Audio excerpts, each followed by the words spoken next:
My name is Mary Hayward, I'm 34 years old. I work for a home construction company.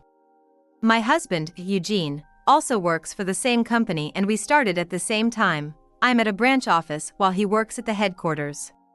We don't have children, and our marriage has grown cold. One day, while at work, I got a call that my mother-in-law, who lives nearby, had stumbled down the stairs, hit her head hard, and was taken to the hospital. Initially, they tried to call my husband, but he didn't pick up, so they called me instead. I'll be there right away. I left work early and rushed to the hospital. After receiving explanations from the doctors and nurses, I tried calling my husband, but couldn't reach him, even though it was his lunch break. I didn't get a hold of him until the evening. Finally, you picked up. I also sent you an email. Your mom's been taken to the hospital. Come now. However, my husband's response was cold. Oh, I've got to go to a party tonight, so I'll be late. I'll leave it to you. Leave it to me? I want to discuss the hospitalization and we both need to take care of your mom. So I'm leaving it all to you. You work at the branch office, so it's no problem if you take off, right? This is a crucial time for me. Your mom hit her head, you know? She's still unconscious and her leg is broken. Aren't you worried? No. It might actually be convenient. The inheritance Dad left Mom will become mine. How awful. My husband has always despised his mother. He says that since he was a child, she was strict with him and made his life difficult. Well, I'm gonna hang up now. Take care of Mom, will ya? Waita. He just hung up the phone. I went home and waited for my husband to return, but he didn't come back that day. Disgusted by my husband's declaration that he would absolutely not take care of her, I decided to quit my job and take care of my mother-in-law myself. Come on, Eugene, let's go today. Your mom would be happy to see us. Huh? How can she be happy when she's not even awake? My husband refused to even visit her in the hospital. But one day, out of the blue, he said, "How's Mom doing?" I thought, maybe he's worried about her, even if he doesn't like her. She's not doing very well. It's tough when elderly people stumble. I was briefly happy that Eugene finally showed some interest in his mother, but then he smirked and said, "So she hasn't woken up yet. Maybe her bad karma is catching up with her? That's incredibly insensitive. Do you realize how ugly you're being? It's just a joke. You're such a bore. That's why you're stuck at the branch office. Oh, a full-time housewife now, huh? What the? Good night." He waved his hand flippantly and went into the bedroom. What's with him? He's gotten so bold since his mom was hospitalized. I wolfed down the rest of my dinner. One day, as usual, I went to the hospital and found my mother-in-law asleep.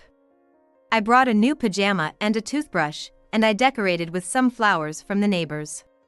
Having gotten used to helping out at the hospital, I efficiently tidied up everything. Then, suddenly, the door to the room burst open. I thought you might be here. Standing there in a defiant pose was my husband. Hey, just because it's a private room doesn't mean you can be loud. I was in a hurry. Hey, Sally, come on in. My husband called out to someone outside the door. Sally? The woman who came in at my husband's call was someone I didn't know. Nice to meet you. I'm Sally Nelson. The woman, who introduced herself as Sally Nelson, smiled at me. But her smile seemed somewhat triumphant. Oops, almost forgot to give this to you. Here. Oh. What? My husband threw a piece of paper at me. When I picked it up from the floor, it was a divorce papers. I'm gonna remarry this woman. So, let's get divorced. You've been cheating all this time? Yeah. She's an architect, and we started working together about 6 months ago and fell in love. From 6 months ago. If you divorce me, you'll be free from taking care of this burdensome old lady. It's a good deal. That's terrible. So, who's gonna take care of your mom after we divorce? Is Sally gonna do it? There's no way I'd make Sally do that. So what are you gonna do then? That's when my husband said something despicable. Put the old lady out of her misery. It's a waste of medical expenses. How can you say that? You're still her son, aren't you? Well, I'm busy with work too. It'd be easier if she were gone. As I was getting angry, Sally chimed in from the side. I'm not the kind of replaceable employee like you. That's right. Like I said earlier, Sally is essential to the project we're working on. It'd be a waste for her to quit her job to take care of an old lady. You never said such things to me. That's because I consider your value at the company. So, the divorce is settled. I'll give you the apartment we're living in now. What are you two gonna do? Actually, we're building our new home right now. Of course, I designed it. It's a house filled with both of our preferences. I didn't realize things had progressed that far. I felt sad that I knew nothing about it. However, I had one question. Where did you get the money for that? My husband tends to be a spendthrift. He spends his bonuses right away, and it's dubious how much of his salary he saves. I couldn't believe that he, of all people, had the money to build a house from scratch, even with a loan. Sally put down the down payment, and I'll pay off the rest of the mortgage. With Mom's inheritance, we can build it. Plus, I'm about to get a big promotion, bigger than now. My husband said this with a wicked smile, looking over at his mother lying in the bed. Do you really wish that your mom was gone? I asked, seeking confirmation. Yeah. He said just one word, but it was earnest. Okay, I understand. I felt sorry for his mother. Well, we're gonna leave now. Once you've signed the divorce papers, send them right away. Excuse us. The two of them left the hospital room arm in arm, looking quite close. Unbelievable. I put the thrown divorce papers into my bag. Then, the next moment, my mother-in-law, who was supposed to be asleep, suddenly sat up vigorously. Oh my lord, that's funny. Hey, Mary. He never realized till the end. I was worried when he came suddenly. Really? You have nice reflexes, mother. To pretend to be asleep that quickly. My mother-in-law had actually woken up several days ago and had even recovered enough to stroll around the hospital in a wheelchair. She looked me straight in the eye and said mischievously, "Shall we go wreck their new house?" Wreck their new house? Yes, I raised my son hoping he'd turn into a decent man, but it seems that was in vain. I can't stay silent after being treated like that. Previously, the relationship between my mother-in-law and my husband was poor, and she wanted to know his true feelings. That is why she pretended to be asleep in front of him and asked me to keep it a secret. To think that my child wishes I were gone. I must be really hated. Her tone sounded regretful, but knowing her son's true nature, she was furious inside. Mary, are you okay with this? Won't you join me in putting those two in their place? I can't forgive my husband who betrayed and ridiculed me, nor his mistress. I want to put them in their place with you, mother. It's decided then. Let's go have our strategy meeting. Yes. And so, the private discussion between my mother-in-law and me began. A month later, I contacted my husband to let him know I had filed the divorce papers and wanted to discuss something, so I asked him to come to his parents' house. What's this about? I already transferred the condo into your name and sent the paperwork. What do you want now? Welcome. Come on in for now. And you're acting like my family home is your place? Excuse us, wow, I thought it looked big from the outside, but it's a really spacious and impressive house. Is this Eugene's family home? Amazing. I led my disgruntled ex-husband, Eugene, and an excited Sally into the living room, where they both froze. What the? I thought you were unconscious and bedridden. There stood his mother, leaning on crutches. It's been a while, Eugene. And you actually brought that woman into this house. Under his mother's glare, Sally shrank back. Mom, what's going on? When did you wake up? A while ago. Yep, I was wide awake when you guys were pushing Mary for a divorce. You heard everything? I heard it all. All the things you said. And here I am, still fit as a fiddle, and you're already talking about inheritance. You tricked me. I had to, or else I wouldn't see your true nature. Now I understand everything clearly. Eugene, possibly sensing trouble, furrowed his brow and averted his eyes from his mother.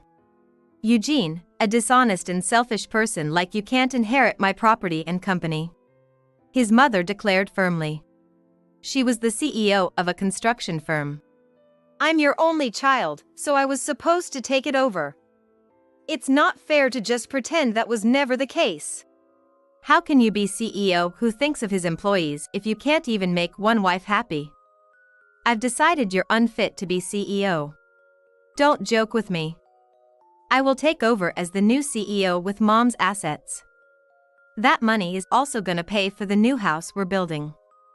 I've already decided. Unfortunately for you, as you can see, your mother has recovered. All she needs now is to get rid of the crutches. You're in a hurry, aren't you? Because without Mom's money and the position of CEO, you can't pay the mortgage. I'm not in a hurry. Eugene was gonna be the next CEO, right? Right?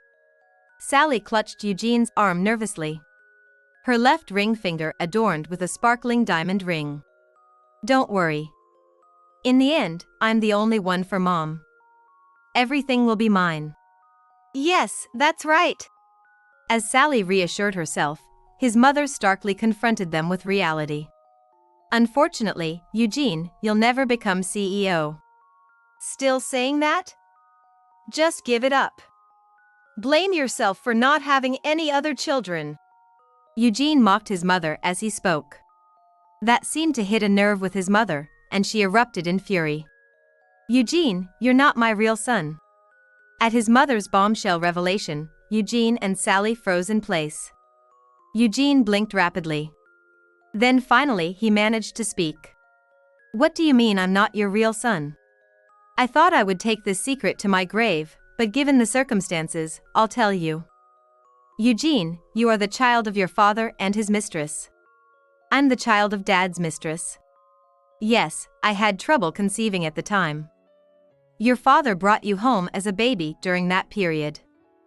It's embarrassing, I never noticed he had a mistress. So, there's no blood relation between us?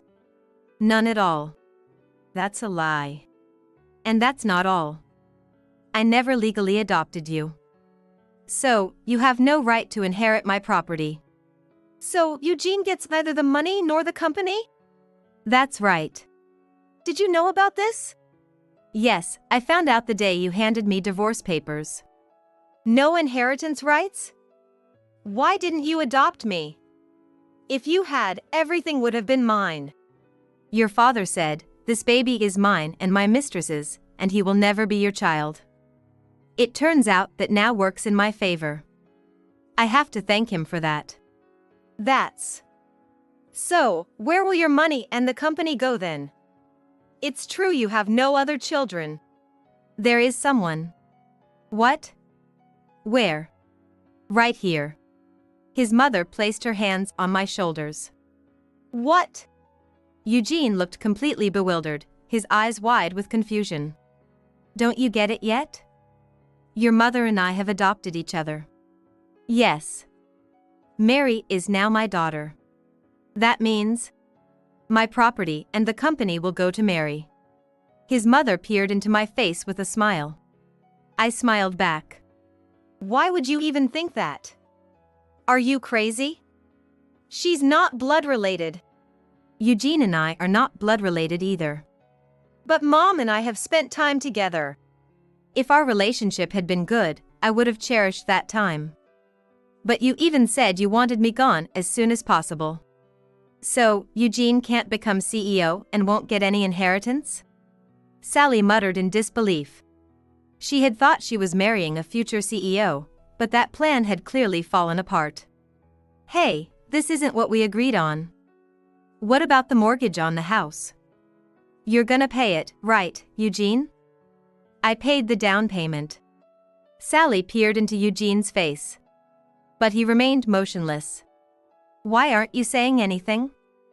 Come on, say yes. Even if you can't be CEO, you can still climb the ladder at your current job. I married you, so make me feel secure. Sally's voice grew louder as she spoke to Eugene. Then, he suddenly began to scratch his head frantically. No. Enough. Stop nagging me. I have questions too. Don't get so mad. I'm a victim here too, you deceived me. I didn't deceive anyone. I really thought I was gonna be CEO. Eugene was stomping his right foot on the floor. His behavior was just like that of a child throwing a tantrum. Then his anger turned toward me. This is all your fault. You wormed your way into Mom's good graces, you thief. You're greedy. That's ridiculous. You're the ridiculous one. You crushed my future. Is this revenge for the divorce? Are you satisfied? You destroyed your own future. Don't blame her. His mother shouted loudly. Eugene, who had been directing all his anger at me, suddenly stopped in his tracks. She then sighed deeply and began to speak. Really, even after turning 30, your nature hasn't changed at all. What's wrong with my nature? It reminds me of when you were little. You would throw tantrums whenever things didn't go your way. Quick to hit, never apologizing, taking things from others. You were always in trouble with your relationships. Such an unpleasant child. Yes, an unpleasant child. Almost as if you inherited a mix of your father's and his mistress's worst traits. I wonder if it would have been different if you were really my own. She sighed again, glancing at Eugene briefly. But once I decided to take you in, I was determined to raise you into a decent human being with at least basic kindness, common sense, and a moral compass. It seems even that was in vain. This was why his mother had been so strict with Eugene. She must have been desperate dealing with a child like Eugene, who likely never listened. Without understanding any of his mother's struggles, Eugene now began to blame her. Who asked you to raise me like that? Don't you know that being serious only makes you lose out in this world? What about Mary, who took care of me diligently? Isn't she benefiting from it? That's... Sure, being serious doesn't always lead to good outcomes. But sometimes, like now, your past actions can suddenly pay off. You shouldn't forget that. That's just a platitude. It's all hindsight. But the outcome is what matters, right, Mary? Absolutely. My mother-in-law and I looked at each other. Stop playing happy families. It's creepy. Oh, but we are a happy family, officially too, right? Yes. Eugene is pitiful. Don't you two feel anything? Heartless. Sally looked at us resentfully. The fact that she's this angry means she must still love Eugene, despite everything. Yeah, that's right. That's the lowest a parent can go. Eugene, bolstered by his wife's support, retorted. Oh no, I raised the child of that man and his mistress without saying a word, and I'm still the worst, huh? His mother, apparently having bottled up a lot, spoke sternly to Eugene in a low voice. This is the child I spent most of my life raising. It seems I had no talent for parenting. There was a hint of sadness in her eyes. Mom. I placed my hand on her back. Eugene watched intently, his eyes fixed on us. I wondered if we really seemed like a true family to him. I just can't accept it. You and Mom adopting each other. Isn't it only natural? A son who never visits his sick mother, versus a daughter-in-law who quits her job to care for her around the clock. It would be strange not to be grateful. Just because she cared a little, she gets the company? At Eugene's words, his mother's eyes widened in anger. She cared a little? Do you really think that's all it was? Do you know how hard caregiving is? You saw me taking care of your father. It looked easy enough. There was a helper, and all you did was help him into a wheelchair, right? I'm appalled. You lack both compassion and imagination. Do you have any idea how hard it is to lift a man? At that moment, I was glad I had divorced Eugene before getting old. If I had to take care of him, he would have only complained without a word of gratitude, and I doubt my heart could have taken it. Plus, I had a broken leg, so I couldn't move around on my own. Could you do that much for someone who's not even your real parent? I'm sure you couldn't. Eugene was left speechless by his mother's definitive statement. He must have known it himself. He couldn't have done it. She quit her job because of me, and on top of that, my son was having an affair and initiated a divorce. It's just too sad, and I feel so sorry. That's why I decided to leave my property and company to marry. Please don't think it's your fault, Mom. I don't regret quitting my job. See, Mary is such a nice person, she'd make a much better CEO than you ever could. If you'd ever become CEO, it would just have led to employee dissatisfaction. I'm better at my job. I work at the headquarters, and she was at a branch. The difference is clear. Someone like her couldn't handle being CEO. A company isn't a place for play. You really are clueless, aren't you? That's a huge misunderstanding. Misunderstanding? Eugene looked puzzled. You know your company's CEO is an acquaintance of mine, right? I got you into that company. Yeah, but what does that have to do with anything? I've been hearing about you and Mary's performance from him. Really? Yes, since you married Eugene, he's been telling me things I didn't even ask for. Did I do okay? I asked tentatively. Not just okay, Mary, you were excellent. Working at the branch was a step up for you, actually. You were set to move to the headquarters in your next transfer. I didn't know that. That's why I feel even more sorry. She looked down sadly. I hastily waved my hands from side to side. In contrast, Eugene. What now? You made countless minor mistakes and had numerous issues with customers. They were just trying to give you experiences because you're my son, but you wasted all their efforts. It's truly embarrassing. Eugene was stunned by this unexpected assessment. He really thought he was a competent businessman. After gaining experience at your current company, I plan to have you join this construction firm and train you to be CEO. But hearing about your work performance made me hesitate. His mother crossed her arms and looked at Eugene. Eugene finally seemed to understand the gravity of what he'd done. I wondered if I could really trust you or if there was someone better suited for the job. And then I found her. She patted my back twice. So, if Mary hadn't quit, she would have outpaced me in her career? That's a lie. There's no way I'd lose to a woman. It's not impossible. If you keep working the way you are now, you'll continue to be surpassed by others, by your peers and even much younger female employees. For Eugene, with his excessively high pride, that would be the most humiliating thing in the world. He seemed to imagine it, and he was trembling as if he might explode at any moment. To avoid that, you need to work hard and be serious. This is my last piece of advice to you as your mother. She spoke to him in a somber voice. Don't make this sound so nice. You're still abandoning him. Sally, who had been silent until now, shouted angrily. I said it was my last piece of advice. You don't listen, do you? Aren't you an architect? Do you talk to clients like that? Of course not. I'm dedicated to my work. That's reassuring. Eugene, it's too bad about the new house, but at least you have a dedicated partner to help you find a new place. Both Eugene and Sally frowned at her words. What? What? Mary, please explain to these idiots in a way they can understand. Assigned this important task, I explained to them. Unfortunately, your new house under construction won't be completed. That's not an explanation. Don't mock us. Stop messing with us. Competent people start with the conclusion. So listen closely.